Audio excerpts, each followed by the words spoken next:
Anyone willing to admit that they're a philosopher? Oh, my goodness. All right. Just stand up if you are, so we can see who you are and where you're sitting.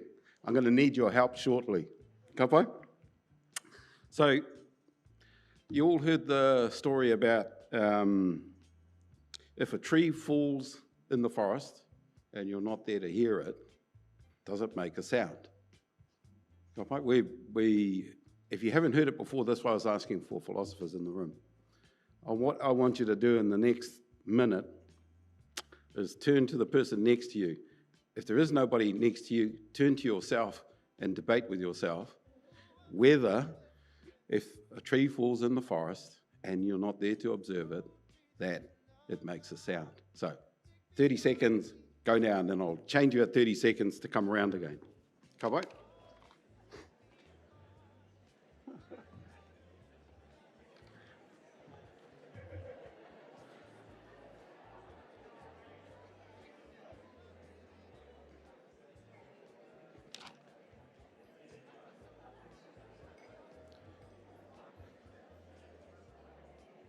Oh, that was good. All right. Can I get the other person who was quietly listening to you, or if they weren't, to now give their view of whether they believe it makes a noise? Kia ora. Go, carry on. Another 30 seconds.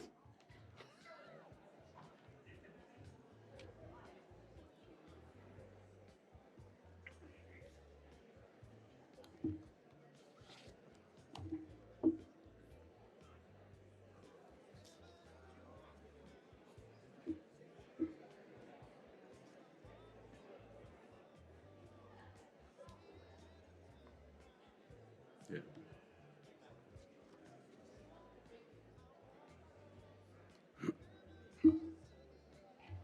Okay. Thanks, everybody. Now, I will need a show of hands. How many people said yes? Ooh, I'll go the other way then. How many people said no? There's a couple. What about those ones who sitting on the fence? Both hands? No? Oh, there's a couple in there. I think the critical thing there is actually, in my view, it's a bit of both. If you think of the Schrödinger cat experiment, you don't know unless you observe it. So let's just roll with that. It'll become clear why I've used this as my opening introduction, but let me carry on with my presentation. Kia ora rā, hikurangi te maunga, waiapu te awa, Ngati Porou te iwi, ko George Reedy ahau. So my name's George Reedy, my mountain is Hikurangi, my river is Waiapu, and I'm from the Ngati Porou tribe, which extends from, well, we sort of say the other side of Kaiti all the way up to Pōtaka. Those of you who are from out of town or other places, if you haven't been to see our fabulous maunga, the first place to see the sun, you're missing an opportunity. Why is this important? The first thing most Māori do is introduce themselves so that we can figure out whether we're connected and whether we can have a relationship. If we do that, then I don't have to spend so much time trying to encourage you to believe me. Ka pai? So now I've introduced myself. Hopefully you will know where I'm from and where my river is. Now, one of the things we're supposed to talk about today, and I come in all humility to say, actually, I don't know what the future of Māori health looks like. But a little bit of hubris in here as well, which is around actually somebody needs to have an idea of what it looks like. What I've got here is a whole lot of data, which I want to walk through with you. Actually, no, I'm not. I just put it up so you guys could see that we actually did do quite a bit of work on what we called a dashboard. Now, this only represents our community that's registered with our hauora. And out of it, we've got all of this data that tells us quite a lot of things about the health and well-being of our population. And what I'd like to say is that that is probably a reasonable representation of what the rest of the country looks like. The interesting part for us is that a lot of it is more pronounced here, mainly because of the higher numbers. I'll give you the headline aspects of this. The state of Māori health is poor. It's straightforward. That's the answer. If you were on a report card, I put a D down. Probably not quite an F for fail, but a D needs a lot of work, eh? And that's where I think the state of our health sits. Why do I say that? This information that we pulled tells us that, I'm just making sure it's rolled over. There we go. Oh, I've gone too far. Anyway, I wasn't intending for you guys to understand all the numbers. Those of you who are geeks for numbers, they're there if you want to have a look at them at some point. But the reason I give it a D is most people that live on the coast, if you're over 70, you're doing well. Because the average age for deaths in the country is about 80. But if you live on the coast, you're lucky if you live beyond 70. If you're female, I've got the number here somewhere, it's 75. And the current age for females is 84. Now, why is that? And there are a whole lot of factors that contribute to it. But the one damning statistic in all of this has been that the research shows half the deaths are avoidable. And that's the thing that grinds makes me upset. So what can we do about it? Nothing today, but I think knowing is probably the first part of the journey to solving the problem. I don't have all the answers. That's why I took the opportunity to come and have a chat today. It's really important to share the information so that we can all participate in solving the issue. Now, most of it, as you know, causal factors are a significant part of any issue. And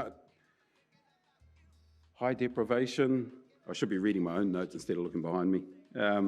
High deprivation, low income, unemployed, home damp, no heating, just the normal standard ones like life expectancy is low, housing is bad, income's low.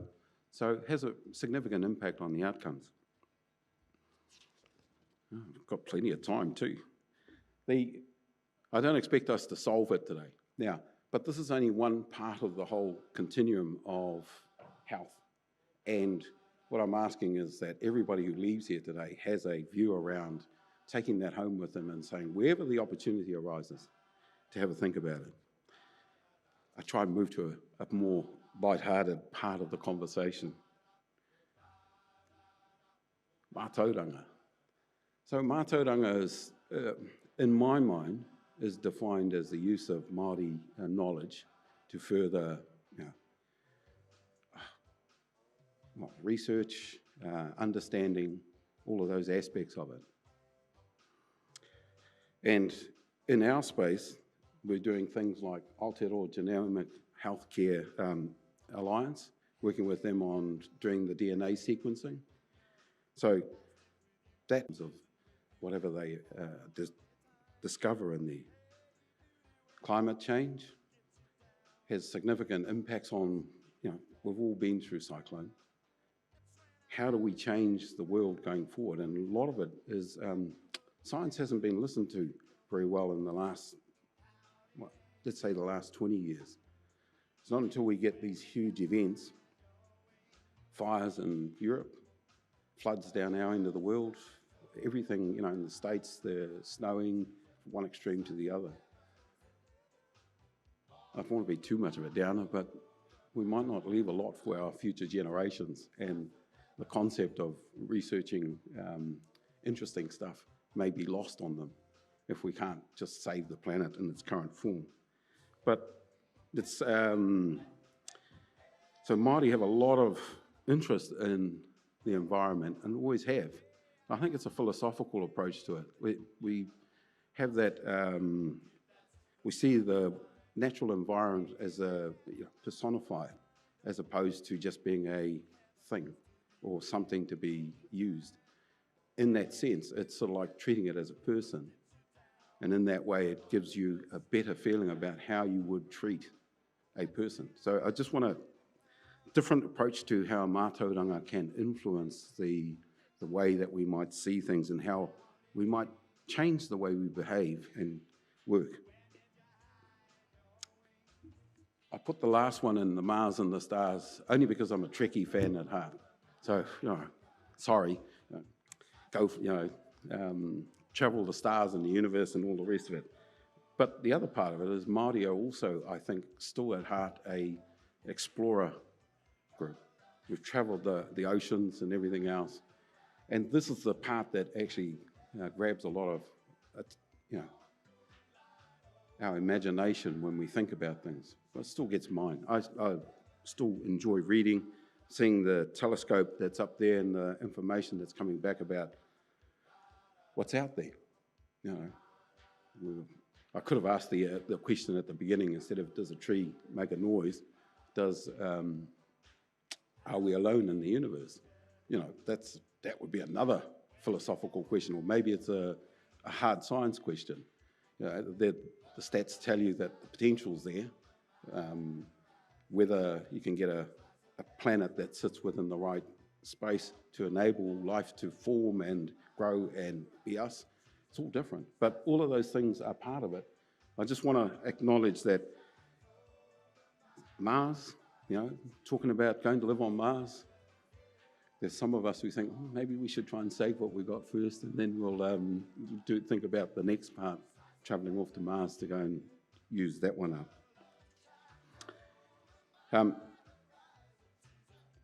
The comments, I'm getting close to the end of my time, and I will close at the right time. The things I want to add is justice should be blind. We all see the justice holding up the scales and blindfold. Health should be blind as well. And in many respects it is. But what I'm going to tell you is that the systems are filled with people, and those people are filled with biases and values and different views of the world. And in that regard, if you look at it from that perspective, not everything's easy and equitable. I don't want to use the equity thing. I'm going to say this is not just about Māori either. This is about most people who don't have enough money to participate fully in society. That's where I think most of this should be focused. It doesn't have to be just Māori. Just because we happen to be quite a significant portion of that is not why we should change on it. So, I've got a minute left. I've got a minute and a half. The one thing that gives us great hope is, I mentioned it earlier, capture the imagination. But I want to, science, all of those sorts of things are a place for our youth to aspire. If you can catch somebody young, there's my wero to you. Wero is a challenge for every one of you when you leave, is to have a think about wherever you see the opportunity to light up a life, see the light come on in someone's eyes, progress Mātauranga, and you've seen my version of Mātauranga as everything, basically, that we touch and shape the future. I ask you to do so. To me, science is a bit of a club. It's a bit like accountants. We're a bit of a club too, I know that. Engineers, they're just strange. But to encourage other people to join your club, you have to make it interesting. And the things I outlined, climate change, a lot of our kids love that. The stars, all of that. Even Mars, those things are really important to all of them. See, I'm pretty much on time. I've got 13 seconds to go. Now, if a tree falls in the forest, what's that got to do with this? I'm going to ask you, think of it like if another person dies and we don't hear it, did it actually happen? The answer is it did. So my wero to all of you is to go forth and change the world so that we can all get a better life. Ngā mihi mahana ki a tātou, kia ora.